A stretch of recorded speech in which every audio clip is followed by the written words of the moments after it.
Eh, bueno, por ahí preguntaban sobre el actualismo. El actualismo es la teoría que propone el señor Charles Lyell, ¿no? Charles Lyell y James Hutton. Ellos plantean también lo que se llamó la teoría actualista, ¿no? El actualismo. Y más bien ellos planteaban una teoría, digámosle, antecesora a las teorías evolutivas, ¿no? Ellos van a plantear de que los cambios que hay o los fenómenos que se dan en la naturaleza son netamente naturales, ¿ya? Es decir, lo que se llama un fenómeno como un tornado, ¿no? Un huracán, ya son procesos naturales, ¿no? Tienen una explicación, ¿ya? Bueno, entonces, eso sería con respecto a la pregunta, ¿no? De Elena, ¿no? Pero también esa teoría tiene otro nombre también. Se le puede llamar actualismo, también tiene otro nombre, la teoría de Charles Lyell. También tiene otro nombre también. Por ahí quizás puedas encontrar, ¿no? Pero la teoría, eso plantea el actualismo, ¿no? Bueno, vamos a continuar con otros tipos de evolución. Tenemos, por ejemplo, la radiación adaptativa. La radiación adaptativa es una forma también de evolución divergente. Que también es una forma de evolución divergente, porque en la radiación adaptativa se propone que hay un antepasado común. Como vemos en esta teoría, en este tipo de evolución que se llama radiación adaptativa, también se propone que hay un antepasado común, un ancestro común que ha originado a distintas formas de vida, a distintas especies o grupos u órdenes. Por ejemplo, en este caso se propone de que este animalito, similar a una musaraña, ¿ya? Este animal parecido a una musaraña sería el antepasado común que originó a los actuales mamíferos placentados. Es decir, los actuales mamíferos que tienen placenta durante la gestación, ya que son todos los que están acá, todos son mamíferos placentados, o sea, mamíferos con placenta. Todos ellos que son mamíferos con placenta se han originado a partir de un mismo antepasado común. Entonces, ¿por qué no se le llama simplemente evolución divergente? ¿Por qué se le llama radiación adaptativa? Porque esta forma de evolución divergente plantea que es una evolución divergente que se lleva a cabo a partir de un antepasado común, pero de una forma muy rápida. Y además con gran número de nuevas formas de vida, ¿ya? Es decir, en corto tiempo, en poco tiempo, ¿qué es lo que se observa? Nuevas formas de vida se han originado a partir de un antepasado común, gran cantidad de formas de vida, pero en poco tiempo, ¿ya? Entonces, el origen, muchas especies, muchos géneros, órdenes, a partir de un mismo antepasado, en corto tiempo, ¿no? Que se ha llamado radiación adaptativa, ¿ya? Algunos detalles también que se toman en cuenta es con respecto a que hay factores que van a favorecer o van a desencadenar este proceso, como es, por ejemplo, la existencia de un mayor número de ambientes que habitar, ¿no? Entonces, algo que es importante también con tomar en cuenta para que se dé una evolución por radiación adaptativa, es que un organismo de pronto esté frente a un ambiente muy amplio, a un ambiente con gran cantidad de hábitats distintos, ¿ya? Y que ello le favorece a dispersarse en mayor cantidad en el medio, y una vez ya dispersado en un medio muy amplio, ya comenzaron a evolucionar cada grupo y originar cada uno a una nueva especie o nuevas, inclusive, géneros, órdenes e inclusive nuevos. Dice ahí, se observa en los pinzones de Darwin y en los mamíferos placentarios, que son los que están acá, ¿no? Este ejemplo corresponde a los mamíferos placentados, ¿no? O placentarios. Por ejemplo, se propone que la evolución de los mamíferos en general estuvo favorecida por la extinción de los dinosaurios. ¿Por qué razón? Porque ya se tiene conocimiento en base al estudio de los fósiles de que en los últimos periodos de la existencia de los dinosaurios ya existían mamíferos.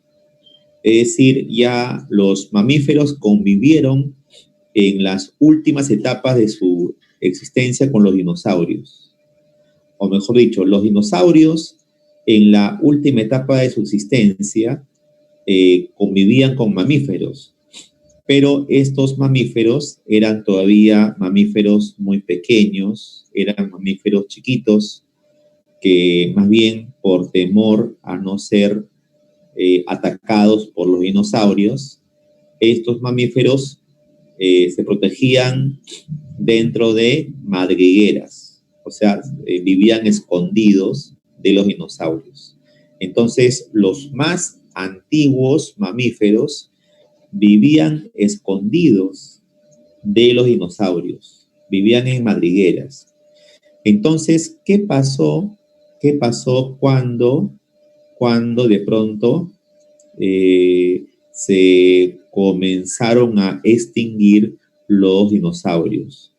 Debido a la extinción de los dinosaurios, mucho espacio, muchos hábitats quedaron como vacíos, quedaron, digamos, disponibles. Entonces, todos estos mamíferos que estaban escondidos comenzaron a invadir nuevos espacios, nuevos hábitats. Y en corto tiempo se formaron nuevas especies, al norte, al sur, al este, al oeste, etcétera. Entonces se comenzaron a dispersar por toda la Tierra y estos mamíferos han evolucionado de distintas formas y, digamos, debió haberse dado esto en poco tiempo, ¿no? En corto tiempo. Eso sería radiación adaptativa. Bueno, con respecto a las pruebas evolutivas, ¿cuáles son las pruebas evolutivas más antiguas, ¿no? Las pruebas de evolución más antiguas son las pruebas paleontológicas. Estas son las pruebas de evolución más antiguas. A ver, ¿de qué tratan las pruebas paleontológicas? Trata de los llamados fósiles, de los fósiles, los fósiles. Las pruebas paleontológicas vienen a ser los fósiles, o consiste en lo que conocemos con el nombre de fósiles, a lo que llamamos fósiles. Esas son las pruebas paleontológicas, son los fósiles, vienen a ser los fósiles. Las pruebas paleontológicas vienen a ser a lo que se le conoce con el nombre de fósiles. Y hay innumerables fósiles que hasta el día de hoy se han podido recolectar y continúan todavía encontrándose en diversas partes del mundo estos restos, ¿no? Los fósiles son el rezago, el resto, la evidencia de vida antepasada, ¿no? De seres que ya se extinguieron hace mucho tiempo. Pero es importante estudiarlos, analizarlos para ver cómo ha sido la evolución, los cambios que han tenido los seres vivos en este planeta, ¿ya? Entonces, hay una diversidad de fósiles, hay distintas formas de fósiles. Por ejemplo, un tipo de fósil son las momias. Las momias son un tipo de fósiles. Algunos llaman a las momias, también les dicen los preservados, ¿no? A esas momias le dicen también los preservados. Los preservados. ¿Qué cosas son esos preservados, no? Los preservados vienen a ser un grupo de fósiles que, digamos, consisten en cuerpos que se han mantenido en un buen estado de conservación debido al lugar donde se les ha encontrado. Por ejemplo, este mamut se le ha encontrado congelado. Dice ahí mamut en hielo. Entonces, a ese mamut, inclusive es un mamut pequeño, ¿no? Es un mamut de estado juvenil, ¿no? Algo así como un mamut común infantil, ¿no? Pequeñito, se le ha encontrado y se le ha podido encontrar en buen estado de conservación, casi en completo estado de conservación. El hielo ha permitido encontrarlo con todos sus órganos, su pelaje, su piel, todos sus órganos internos y también externos. Se ha podido, digamos, encontrar. ¿Hace cuánto ya se han extinguido los, digamos, mamuts? Uy, perdón, se fue un ratito, ¿ya? A ver, ¿hace cuánto se han extinguido los mamuts? A ver, más o menos. ¿Alguno tiene una información? ¿Hace cuánto se han extinguido los mamuts? Aproximadamente, ¿no? Ya se me fue también el chat. Chatito.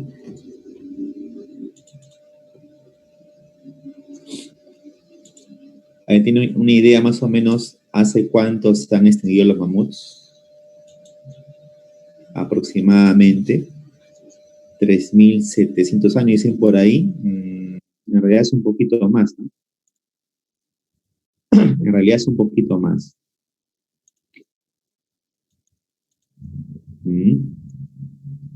O sea, más o menos, ¿hace cuántos años se deben haber extinguido los mamuts? Ahí está el chat, lo encontré. Aproximadamente unos, bueno, por ahí ya está, ya están ahí como que se champeando, ¿ah? Ya están champeando.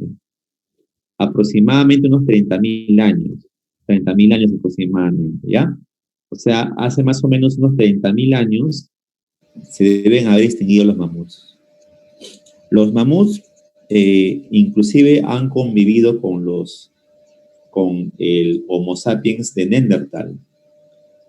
Eso se tiene, digamos, ya claro, ¿no? Es decir, los Homo sapiens antiguos, que son los llamados de Neandertal, o sea, el Homo sapiens neandertalensis, convivieron con los mamuts, inclusive eran usados como alimento. O sea, el antiguo ser humano cazaba mamuts para alimentarse de su carne. Bueno, ¿qué tanto contribuyeron a su extinción? Habría que ver, ¿no? Pero también tuvo mucho que ver las glaciaciones, ¿no? El enfriamiento de la Tierra tuvo mucho que ver con la extinción también de estos mamuts, ¿no? Desaparecidos hace 30.000 años. Entonces, luego de 30.000 años se les ha podido encontrar ahí sepultados en el hielo en completo estado de conservación. Ya inclusive hace algunos años hay un proyecto que ha sido ya aprobado para poder clonar ese mamut, ¿no? Para clonarlo.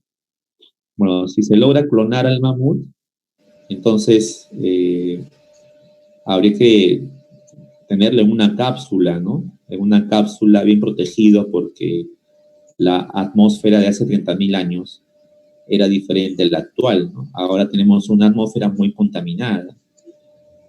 Probablemente ese animal no pueda sobrevivir en esa atmósfera. También ahorita hay otros microbios, ¿no? Hay nuevos coronavirus, todo ahí, ¿no? Hay otros parásitos también se han ido formándose en los últimos años. Entonces, un mamut, traerlo al mamut a la actualidad es riesgoso para él, para ese animalito, ¿no? Quizá no sobreviva, ¿ya? Porque hay otras enfermedades, hay otros parásitos, hay otros microbios que han mutado, ¿no? Ahora son más resistentes a estos microbios también, ¿no? Hay también la contaminación que se mencionó, entonces habría que mantenerlo en una cápsula, ¿no? En una cápsula cerrada con una atmósfera artificial, ¿no? Similar a la de su época, para que podamos evaluar cómo era en vida ese animalito, ¿no? Pero bueno, el proyecto está ahí, vamos a ver qué sucede, ¿no? Bueno, tenemos otra forma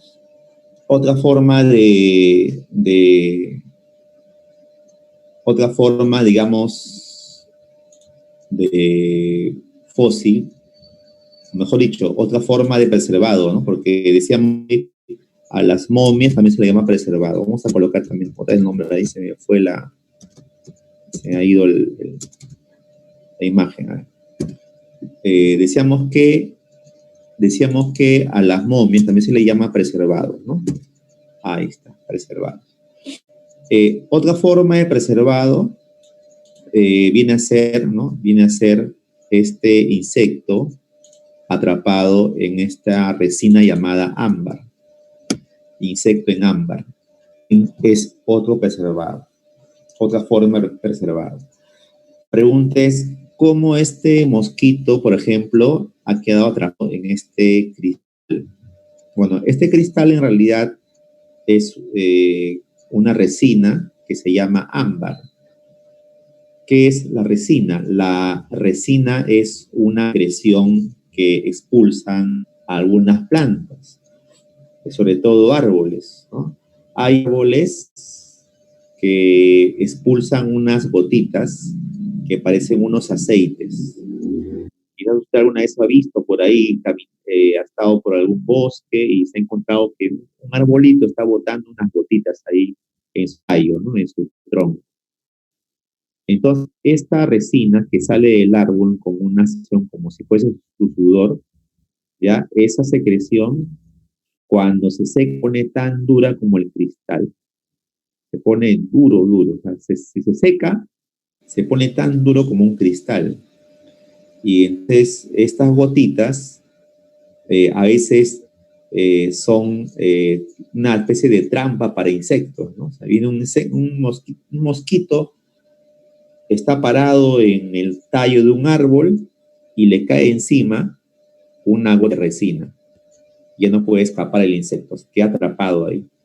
Y encima esa gota se seca, se vuelve como un cristal. Y el insecto queda atrapado ahí y lo que se ha visto que su cuerpo se conserva totalmente. O sea, todos sus órganos externos, internos, quedan conservados. Se ha encontrado insectos de hace 1 millón de años. O sea, así en forma se han encontrado insectos de hace 1 millón de años, ¿sí, no? Bueno, los que han visto esa película Six Park, ¿no? Por ahí han visto, que ella es antigua, ¿no? Pero por ahí encontramos videos ahí para ver, ¿no? Un video piratita de 2 soles, ¿no? ¿Ya? O también en algunos canales de televisión, ¿no? Jurassic Park, ahí hay un científico mayor, ¿no? Un científico ya adulto mayor, tiene ¿no? Una vara, ¿no? En la que en una parte que parece una cabecita tiene, digamos, ¿no? un objeto como esto, ¿no? Un ámbar con un insecto adentro, ¿no? Entonces, lo que se puede encontrar ahí es insectos, sobre todo, arañas también, ¿no? Arácnidos, atrapados y luego cuando son extraídos están totalmente conservados y tienen una antigüedad inclusive de 1 millón o más de millones de años. ¿Ya? Eso lo llamamos preservados, son un tipo de fósiles. Pero los fósiles que son más conocidos son las llamadas partes duras, ¿sí o no? Los fósiles más conocidos son las partes duras, ¿ya? Hemos dicho que las pruebas paleontológicas vienen a ser los llamados fósiles, ¿no? Los fósiles vienen a ser las pruebas paleontológicas, ¿ya? A lo que se le conoce con el nombre de fósiles. Vamos a colocar otra vez ahí porque se nos había borrado, ¿ya? Entonces, ¿qué son las pruebas paleontológicas? Son los fósiles. Se trata de los fósiles. Las pruebas paleontológicas vienen a ser los restos fósiles. Entonces, decíamos que un tipo de fósil muy conocido son las partes duras. A estas partes duras también se le conoce con el nombre de, a las partes duras también se les conoce con el nombre de restos anatómicos. Vamos a ir también a colocarlo ahí, ¿ya? Los restos anatómicos. Ahí está acá, los restos anatómicos. O simplemente partes duras. ¿Por qué le llaman partes duras? Por su propiedad, pues, ¿no? La propiedad que le da su nombre, ¿no? La dureza de estos fósiles. Entonces, ¿cuáles vienen a ser esas partes duras? Pueden ser huesos, pueden ser también los dientes, ¿ya? Huesos, dientes, cuernos, caparazones, son partes duras, ¿ya? Esqueletos, cráneos, como este cráneo de Neandertal, ¿no? Un ser humano antiguo, porque el Neandertal ya era Homo sapiens, ¿no? Que era una subespecie que ya se extinguió. El Homo sapiens de Neandertal, ¿no? Que ya está extinguido ya. Luego, el que, digamos, sobrevivió es la subespecie actual, que es Homo sapiens sapiens, ¿no? Que es lo que se supone que somos nosotros, ¿no? Somos Homo sapiens sapiens. Bueno, entonces, los restos anatómicos o partes duras abarca huesos, dientes, cuernos, ¿no? Caparazones, entre otros. Y que pertenecen a seres que ya se han extinguido, ya no están con nosotros, ¿no? Ya no están. A ver, ¿qué más tenemos? Otro tipo de pruebas importantes vienen a ser... Allá, tenemos todavía fósiles, ¿eh? Vamos todavía a seguir con los fósiles. Continuando con los fósiles, tenemos a los moldes. A ver, por ejemplo, ese es un molde, ¿no? El molde viene a ser la huella del cuerpo, ¿no? Para entenderlo, ¿no? Algo así como el sello que dejó un cuerpo. O sea, en el molde, como de este animalito Archaeopteryx, es solamente la forma del cuerpo, nada más. O sea, lo que ha quedado de su estructura es solamente la forma de su cuerpo. O sea, lo que vemos ahí es la forma de su cuerpo. No se ha encontrado, bueno, el molde no abarca huesos, ¿no? O sea, en el molde no hay hueso. Acá parece que hay hueso, ¿no? Pero en realidad es la forma que tenía su cuerpo. Esta es la forma que tenía su cuerpo. A ello se refiere, ¿no? La forma que tenía su cuerpo. ¿Ya? A ver, por ejemplo, ¿qué pasaría si por estar mirando de forma distraída un celular en la calle, nos tropezamos y nos caemos de cara encima de un cemento fresco? Por ahí están haciendo una vereda, ¿no? Ya han terminado con la vereda, ¿no? Y le han dejado ahí la vereda para que seque, una nueva vereda. Y no nos dimos cuenta, tropezamos y nos caemos encima del cemento que es todavía fresco. Entonces tú te levantas y vas a ver que queda la huella o la forma de tu cuerpo en ese cemento fresco. Sí o no, queda la huella. Entonces, si lo dejamos ahí, que pase el tiempo, se seca ahí, queda ese molde de tu cuerpo. ¿Ya? Así es. Claro, también, ¿no? Por ahí hablan de las huellas del Paseo de la Fama, ¿no? Bueno, aunque eso ya es algo artificial, ¿no? Claro, en Estados Unidos, ¿no? Tienen la costumbre de colocar las huellas de las manos en el llamado Paseo de la Fama, ¿no? Eso es en Hollywood, ¿no? Bueno, eso de ahí, digamos, también es un tipo de, pero eso más que todo sería huella, ¿no? Porque ya estamos ahí viendo, y digamos, que ha quedado impregnado la forma de las manos, ¿no? Pero en el molde se quedó la forma del cuerpo, básicamente, ¿no? Que se llama molde. Huella, lo que tú decías, ¿no? Era justamente esto de acá, ¿no? Por ejemplo, las huellas de la Etoli, ¿no? Son huellas de un antiguo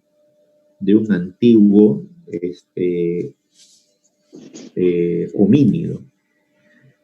A ver, ¿de quién o de quién se supone que han sido las huellas de la Etoli, ¿no? Encontradas en África, ¿ya? ¿De qué especie habría sido? A ver, ¿de qué antiguo homínido? ¿No? Quizá haya estudiado usted en geografía, ¿no? Pero en historia, ¿no? Estudian eso, ¿no? Vamos a colocar ahí. ¿De qué homínido habrá sido esa huella de la Etoli? ¿Cuál sería? A ver, ¿de qué homínido antiguo?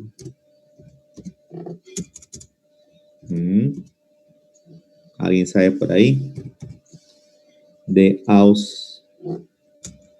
A ver, del Australopithecus, ¿no? Australopithecus afarensis. Es de la afarensis, ¿no? Uno de los más antiguos homínidos.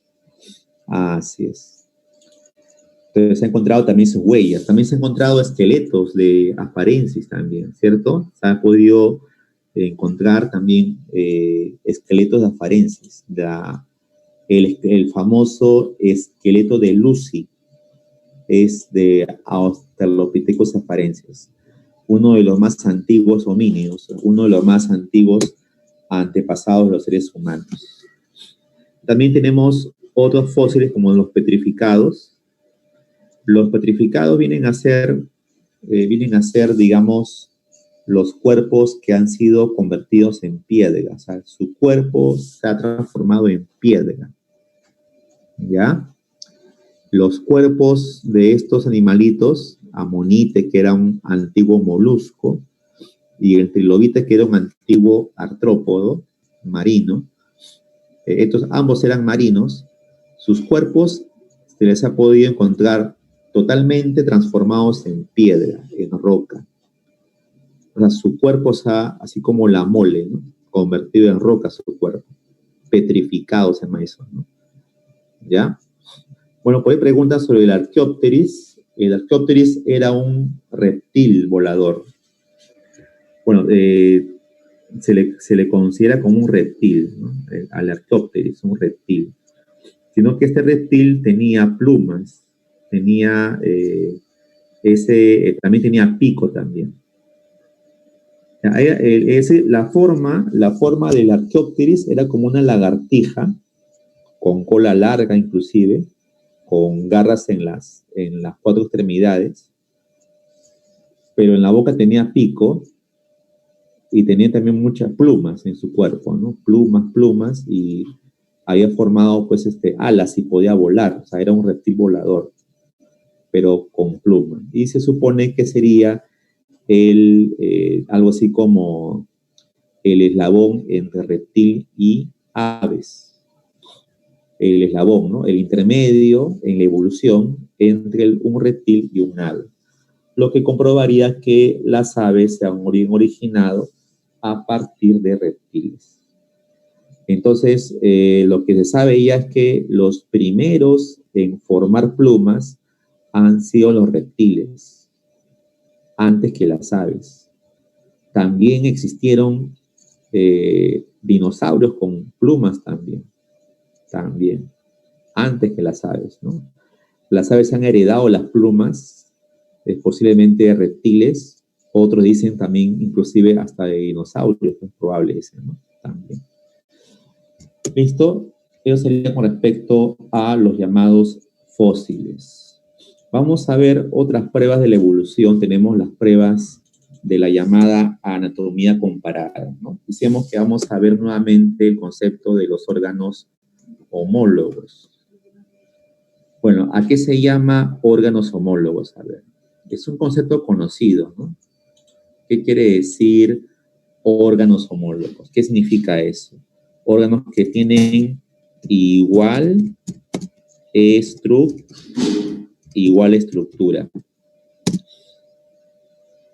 aunque pueden tener diferente función. Aunque diferente función. Pueden tener diferente función. Eso se llama órganos análogos. También algunos dicen que tienen el mismo origen embrionario también, ¿no? Embrionario. Para que sean homólogos, estos órganos deben tener el mismo origen embrionario. También se considera también esto, ¿no? Entonces, ¿qué cosas son los órganos homólogos? Los órganos homólogos son órganos que poseen igual estructura, aunque pueden tener diferente función. Y los órganos homólogos tienen el mismo origen embrionario. Entonces, por ejemplo, mira acá dice el brazo del hombre, ¿no? Podemos llamarle mejor el miembro superior o extremidad superior humana. La pata delantera del caballo. Pata delantera del caballo. Ala de murciélago. Aleta del delfín.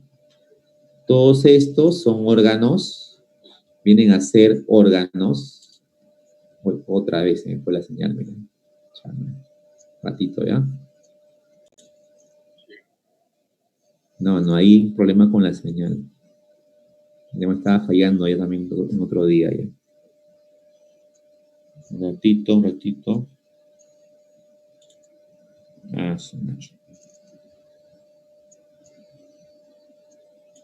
Vamos a poner otra vez, ¿ya?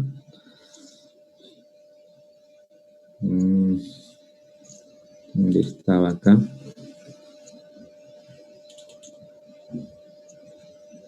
Vamos a ver si el chat funciona, si está el chat ahí.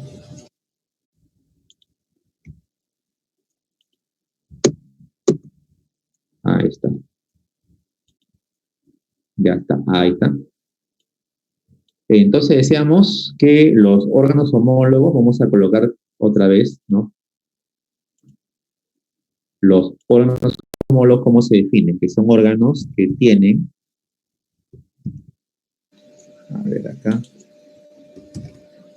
órganos que poseen igual estructura, ¿no? De igual estructura.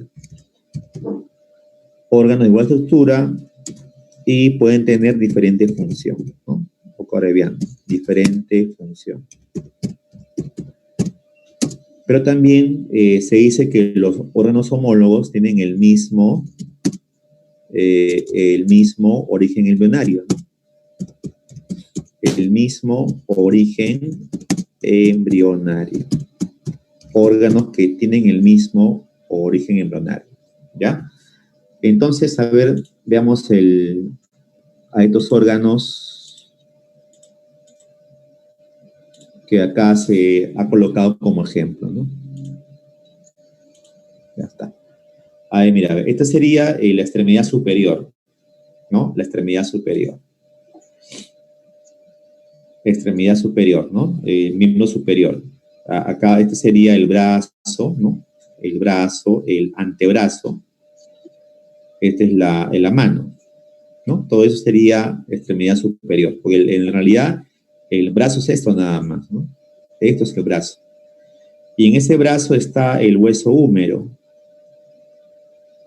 Y en el antebrazo está el hueso cúbito y el hueso radio, ¿no? Este es el cúbito, ¿no? Este es el hueso radio. En la mano están los carpianos, metacarpianos y falanges. Ellos son huesos, ¿no? Del miembro superior. Y tú vas a ver que esos mismos huesos los encontramos en la pata delantera del caballo, en la ala del murciélago y en la aleta del delfín, ¿no? Porque esto es aleta de delfín, ¿no? O de ballena, ¿no? De ballena, ahí está, aleta de ballena, que es igual también al delfín, ala de murciélago, pata delantera de caballo, es pata delantera del caballo, y este sería el miembro superior humano, o extremidad superior.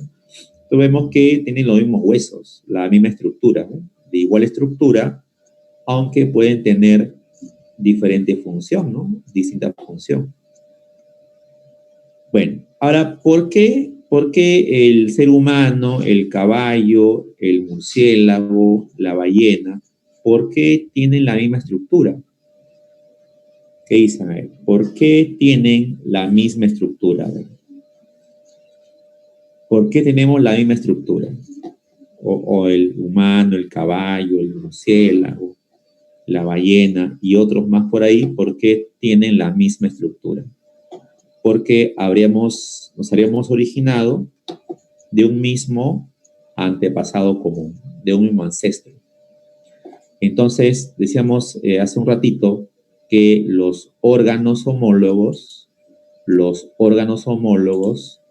que van a probar son prueba de la evolución divergente. Son utilizados como prueba de la evolución divergente. Son la prueba de la evolución divergente. ¿Ya? De la evolución divergente. Ahí se considera a los órganos homólogos como la prueba de la evolución divergente. ¿De acuerdo? Es decir, que provenimos de un mismo antepasado común, muy antiguo, ¿no? Pero la anatomía comparada no solamente nos propone lo que se llama órganos homólogos, ¿no? También la anatomía comparada nos propone otros órganos que se llaman los órganos análogos. Entonces ya acá el concepto de órganos análogos ya no es el mismo, ¿sí o no? Es otro concepto. ¿Ya? Entonces vamos a tener que sacar esas escrituras de ese lado. Entonces, ¿qué cosas son los órganos análogos? Son órganos que van a tener diferente estructura de diferente, ¿no? Diferente estructura, pero de igual función.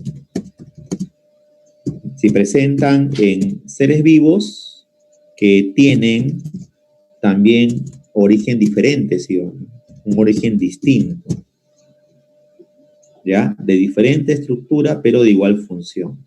Eso se llama órganos análogos. También van a tener diferente origen embrionario. Claro, van a tener diferente origen embrionario, ¿no? De un diferente origen embrionario. De diferente origen embrionario también. También se considera eso también. Diferente origen embrionario. De diferente estructura, pero de igual función. De igual función. Entonces, claro, por ahí también mencionan de distintos antepasados o ancestros, ¿no? Pero ¿por qué van a tener la misma función? O sea, ¿por qué siendo órganos de diferente estructura, de diferente origen embrionario, por qué tienen la misma función, ¿no?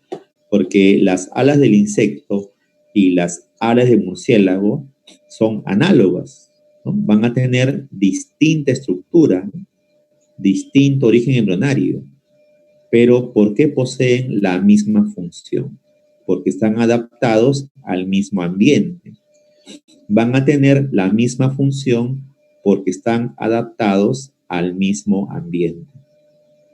Ya ballenas y tiburones poseen aletas, ¿no? Están adaptados al mismo ambiente, inclusive hasta al mismo nicho o función, porque si esto fuese, por ejemplo, un delfín, los delfines también son carnívoros, ¿no? A veces decimos, ¿no? Delfín qué bonito, delfín qué inteligente, el delfín qué hermoso animalito, qué inteligente, ¿no? Flipper, todo, ¿sí o no? Para el circo, todo, ¿no? Pero en realidad el delfín es un animal cazador, es un animal carnívoro y es feroz. Es algo que no se muestra del delfín. Cuando el delfín quiere comer, tiene que cazar, ¿no? Un delfín hasta puede también comerse una foca, ¿no? No se le ha, digamos, filmado en esa parte del delfín, ¿no? Se le filma más sus cuestiones ahí, ¿no? Qué bonito, su carita, así medio, ¿no? ¿no? Pero en realidad el delfín es un ser, es un animal voraz, ¿no? Peligroso. Bueno, para especies que son de su hábitat, ¿no?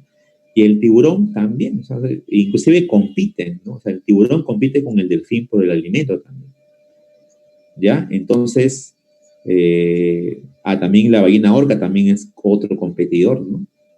Entonces, pero viviendo en el mismo hábitat, ¿no? Han desarrollado órganos análogos, ¿ya? Por ejemplo, aleta de delfín es análogo a la aleta del tiburón. En la aleta del tiburón solamente hay músculo. En la aleta del delfín hay huesos, ¿no? Como nosotros. Ahí están. Dos jovencitos, eso sería lo que se llama órganos análogos, órganos que poseen diferente estructura pero igual función. Con respecto también a para qué servirán estos órganos análogos, son la prueba de la evolución convergente. Los órganos análogos son la prueba de lo que se llama la evolución convergente. Son la prueba de la evolución convergente. De la evolución convergente. Se ha considerado ello, ¿no? Que los órganos análogos son prueba de la evolución convergente. Bueno, con respecto, ahí preguntan a los órganos vestigiales, lo que vamos a ver acá al costadito, ¿no? A ver, acá aparece, un ratito.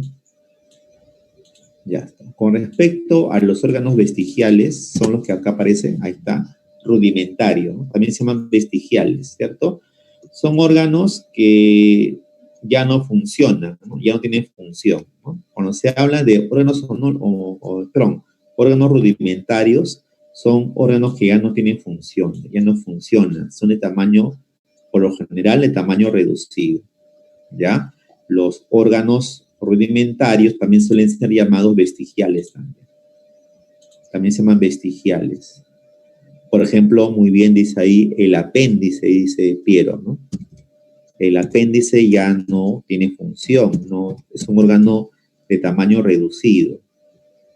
Vestigiales o rudimentarios son de tamaño reducido, ¿no? De tamaño reducido. De tamaño, por lo general, de tamaño reducido y no funcionales, que ya no funcionan, ya no tienen función, ya no sirven prácticamente, ¿no? No tienen función.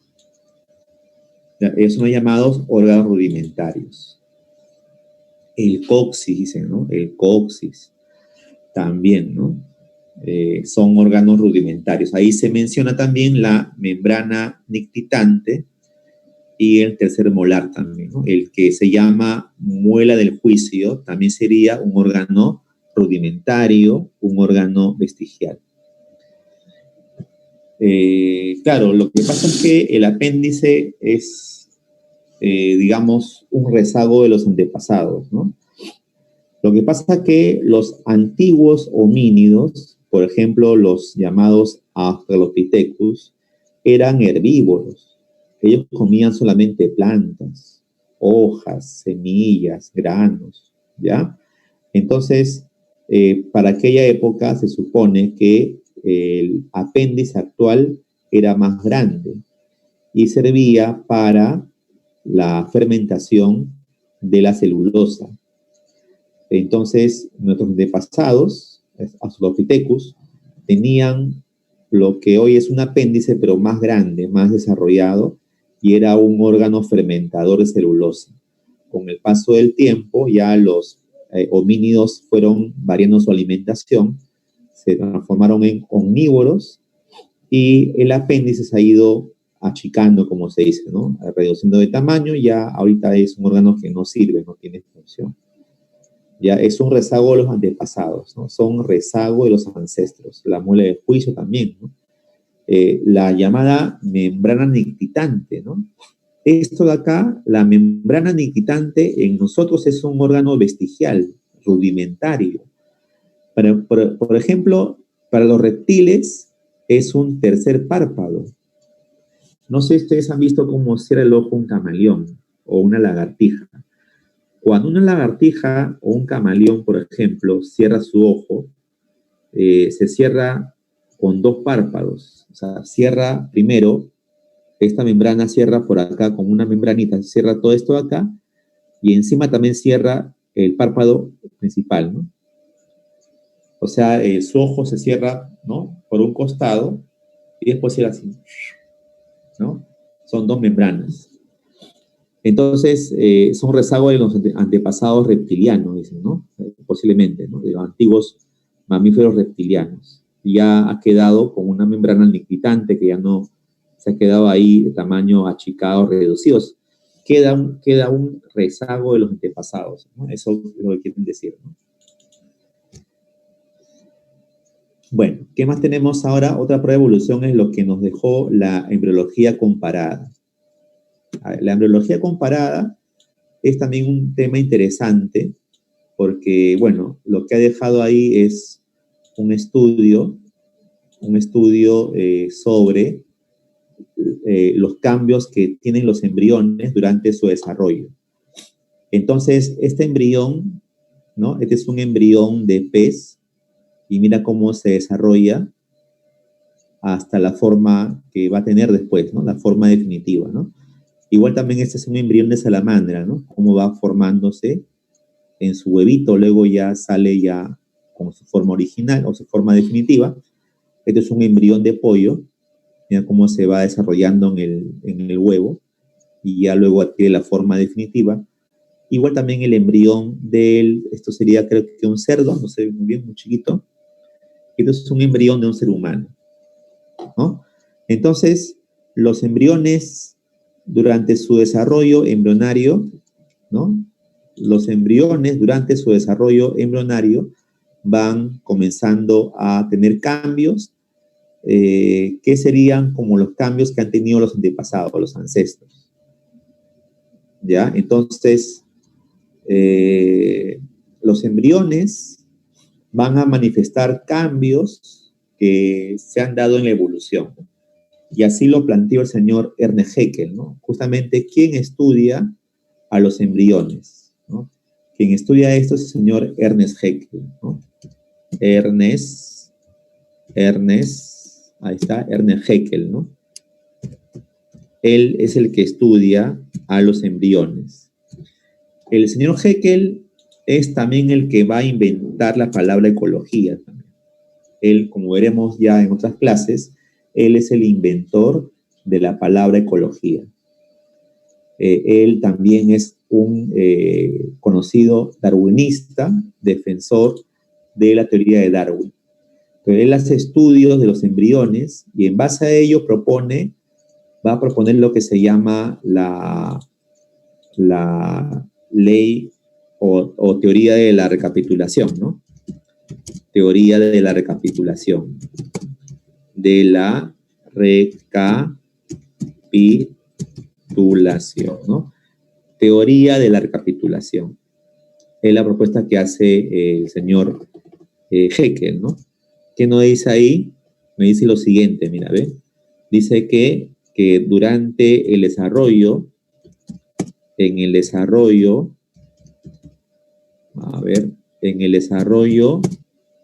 embrionario, ¿ya? En el desarrollo embrionario, digamos, repetimos, ¿ya? En el desarrollo embrionario repetimos los cambios experimentados por los ancestros. A ver, ¿cuál es nuestra primera forma de vida? A ver, no sé si ustedes... O sea, nosotros comenzamos a existir, ¿en qué forma? ¿En qué forma nosotros comenzamos a existir? En forma de cigoto. ¿Qué es el cigoto? El cigoto es una célula. O sea, nuestra forma de existir primera es una célula. O sea, todos hemos sido una célula. Cuando el espermatozoide fecundó al óvulo, ¿qué se formó? Un cigoto. ¿Qué es el cigoto? El cigoto es una célula. El cigoto es una célula. Entonces todos hemos sido una célula dentro de nuestra mamá. Luego ya la célula se va a dividir y va a originar un embrión, luego un feto.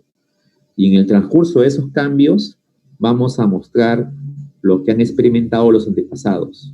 Es lo que dice Haeckel, ¿no? A partir de que hemos sido una célula, luego nos hemos formado como embriones, hemos estado dentro de un medio lleno de agua, ¿no? La fuente que dicen hemos estado como pez, ¿no? Inclusive antes de piel formamos escamas. Nuestra piel es escamosa, mejor dicho, antes de la piel normal. Inclusive hay imágenes de fetos humanos que tienen el aspecto de un simio, ¿no? Tiene toda su cara llena de pelo, ¿no? Toda su cara, su mejilla, con pelos, antes de nacer. Ya después, semanas antes de nacer, ya el aspecto es más humano recién, ¿no? Entonces, todo eso estudia Haeckel, dice, ¿no? Allá, dice, ¿no? Entonces propongo teoría de la recapitulación. En el desarrollo embrionario, repetimos los cambios que experimentamos por los antepasados, ¿no? Que hemos experimentado por los antepasados. Entonces, eso es lo que plantea el señor Haeckel, ¿no? Él también plantea, ¿no? Por ahí vamos a colocar, lo que hemos colocado arriba, la explicación, pero él, dice él, ¿no? Dice él, ¿no? Dice lo siguiente, la ontogenia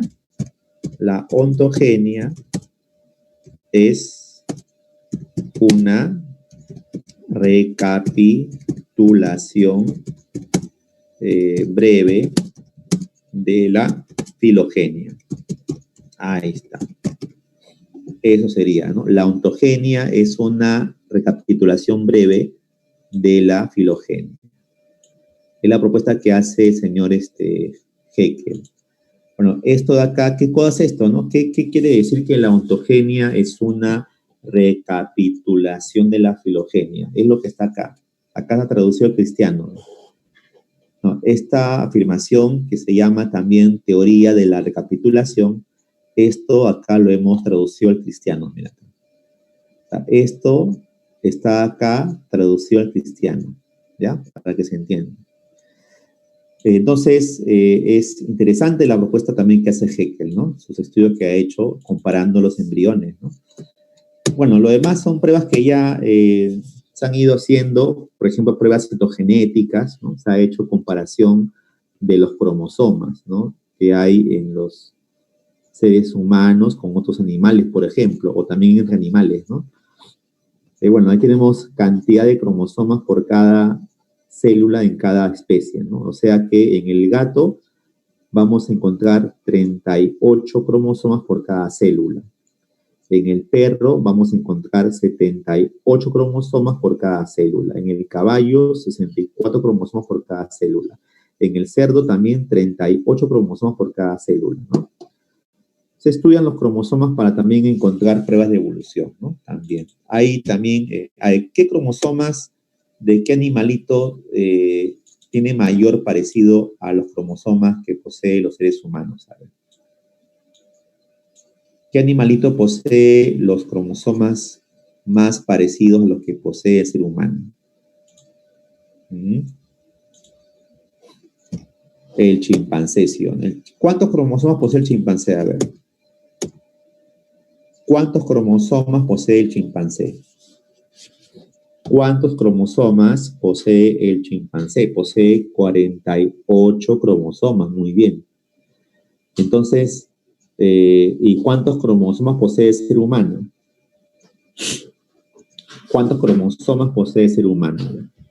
46. El chimpancé tiene 48 cromosomas. El ser humano posee 46 cromosomas. Y si comparamos los cromosomas humanos con los cromosomas del chimpancé, son muy parecidos en cuanto a la forma y también en cuanto al contenido, ¿sí o no? Y si nos vamos a las pruebas bioquímicas, por ejemplo, se ha hecho comparación entre una serie de moléculas orgánicas entre distintos animales, por ejemplo, la llamada hemoglobina, ¿no? O la globina es un nombre general, la hemoglobina es un tipo de globina, una proteína de la sangre, ¿cierto? Entonces, la hemoglobina que tenemos los seres humanos es 100% igual entre todos nosotros. O sea, tu hemoglobina es igualita a la hemoglobina de Donald Trump, ¿no? Tu hemoglobina es igualita a la hemoglobina, no sé, de Advíncula, ¿no? Tu hemoglobina es igualita a la hemoglobina, no sé, a ver, de Vizcarra, no sé, de Merino, ¿no? Entonces, todos los seres humanos poseemos la misma hemoglobina, 100% igual, ¿ya? Pero si comparamos tu hemoglobina con la este monito, este macaco, es un 95% similar. O sea, tu hemoglobina es 95% igual a la del macaco, 87% igual a la de este ratón, 69% igual a la de este gallo gallina, 54% igual a la de esta rana y 14% igual a la de este animalito. ¿Qué será esto? Ah, ya es un anfioxo, un antiguo vertebrado, ¿no? Entonces, ¿quién tiene la hemoglobina más parecida a la nuestra? Los monos, ¿no? El macaco. ¿Qué animalito poseerá la hemoglobina más parecida al humano? A ver. ¿Qué animal poseerá la hemoglobina más parecida a la del ser humano? ¿Qué animal tendrá la hemoglobina más parecida al humano? La hemoglobina más parecida al humano. ¿Qué animal la tendrá? A ver. El chimpancé, ¿no? La hemoglobina del chimpancé es 99% igual a la del humano. La hemoglobina del chimpancé es 99% igual a la humana, casi como la humana prácticamente. A ver, biología molecular nos dice que, a ver, lo siguiente, ¿no? Acá, falta colocar acá, vamos a ver. ¿Qué nos dice acá esto de la biología molecular? ¿Cuál es la prueba que nos plantea, ¿no? Nos dice que el código genético es universal. El código genético es universal. ¿Qué quiere decir que el código genético sea universal? Que este código genético es el mismo para todos los seres vivos. Todos los seres vivos usamos el mismo código genético. Todos los seres vivos usamos el mismo código genético. Todos en general tenemos el mismo código. Rata, cucaracha, mosquito, sapo, culebra, seres humanos. Todos tenemos el mismo código genético. Todos. Usamos la misma forma de codificar a los aminoácidos. Usamos los mismos codones, todo eso. Eso sería una prueba de biología molecular. ¿Ya? ¿Qué más tenemos acá? Las pruebas, estas serían las pruebas biogeográficas, ¿no? Entonces, acá nos muestran de que justamente espacios medios donde el ambiente es similar presentan seres vivos similares, ¿no? O sea, por ejemplo, acá en América hay camélidos, ¿no? Vicuña, guanaco, llama, alpaca. Estos son camélidos. Y en Oriente Medio hay camellos. Hay camellos en el Oriente Medio y hay camélidos en América, ¿no? En América del Sur. ¿Y esto por qué habrá camélidos acá en América del Sur y por qué habrá camélidos en esta parte del África y también en parte del Asia, ¿no? ¿Cuál es la explicación de esto? Que antes estas partes estaban juntas, ¿no? Mira, ve, Sudamérica estaba junto a África y lo que pudo haber pasado es que ahí pudo haber, ahí, digamos, quedado lo que se llaman una similitud en el ambiente, ¿no? En la geografía, en el tipo de clima, es muy similar, lo que ha generado que tengan prácticamente casi las mismas formas de vida, ¿no? Si comparamos América con África o Sudamérica con África, vamos a encontrar casi las mismas formas de vida, que también es similar también a lo que pasa inclusive en Australia también, parte de Australia, parte de India, ¿no? Hay semejanzas, ¿no? Eso se llama prueba biogeográfica. Y prueba de domesticación, bueno, es una prueba en la que se basó también Darwin, ¿no? Darwin le dio mucha importancia a esto, se basó en esto para plantear lo que se llama la selección natural, ¿no? Porque, ¿qué tiene que ver la selección natural con la domesticación? En la selección natural, ¿quién selecciona? La naturaleza. En la domesticación, ¿quién selecciona? El ser humano. En la domesticación, ¿qué cosa se ve? Lo que se llama una selección artificial. ¿Qué es lo que se ve en la domesticación? Se ve lo que se llama selección artificial. Artificial. Selección artificial. Es lo que se ve en la domesticación. Es decir, el ser humano selecciona a las mejores razas o mejores variedades, ¿no? A las mejores variedades y va moldeando inclusive hasta las formas que tenía originalmente una especie, dando origen a variedades como razas, ¿no? Por ejemplo, en el caso del perro, ¿no? O sea, ¿quién es el causante de que hayan tantas razas de perro? ¿Por qué habrá distintas razas de perro? El ser humano ha ido, digamos, domesticando al animalito, a este antiguo lobo, y convirtiéndolo en perro y domesticándolo a tal punto que a partir de se generan distintas variedades de perro, ¿no? Distintas razas. Y etología es el estudio del comportamiento humano, ¿no? Hay estudios que demuestran que el chimpancé tiene, digamos, un comportamiento similar, ¿no? Al ser humano en algunas cosas, ¿no? La etología es el estudio del comportamiento, sería, ¿no? Estudia el comportamiento. Eso es etología, ¿no? Estudio del comportamiento. Esto es comportarse justamente, ¿no? Entonces, esto sería lo referente a la parte teórica y pasaremos a ver la parte práctica, ¿no? La parte ya de las preguntas. Bueno, eso ahí ya, las preguntas en realidad están bastante sencillas. Vamos a ver entonces la práctica.